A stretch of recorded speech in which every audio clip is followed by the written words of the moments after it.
أهلاً فيكم بفيديو جديد.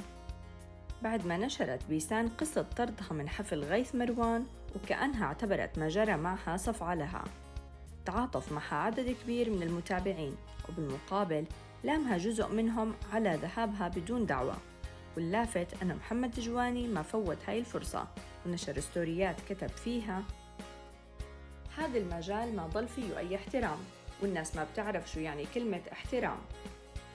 2018 أول ما بلشنا نطلع ترند على اليوتيوب كنا نخاف نعمل أي شي منشان ما حدا يفهمنا غلط، بس حالياً الناس عم تدور على شي غلط منشان يطلعوا ترند.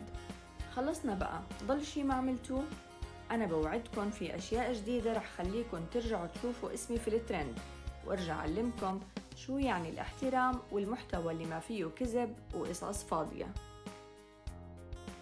وبالمقابل نشرت التيك توكر سارة مهند ستوريات مساندة لبيسان إسماعيل وكتبت فيها: معلومة قلت لازم أفيدكم لأني أحب لكم الخير، عن كرم وأخلاق الدين الإسلامي والرسول صلى الله عليه وسلم. عن أبي هريرة قال رسول الله صلى الله عليه وسلم: من كان يؤمن بالله واليوم الآخر فليكرم ضيفه. تخيلوا إكرام الضيف في مرتبة الإيمان بالله عز وجل. وكتبت أيضاً عن بيسان إسماعيل: أنا جداً سعيدة أني تعرفت على فنانة شابة موهوبة مثلها، أتمنىها تكون في جميع مناسباتي. الحنجر الماسية. بلوك خماسي. زري شو بلوك كان خماسي، انه دغري شيرت الاكاونت لكل شيء نسوان رفقاتنا. عرفتي؟ عاملين اكلت بلوك من الشله كلها تقريبا. يا بنات بيوي بتبعت لها الاكونت. لدرجه الغيره عندها التوب ساره.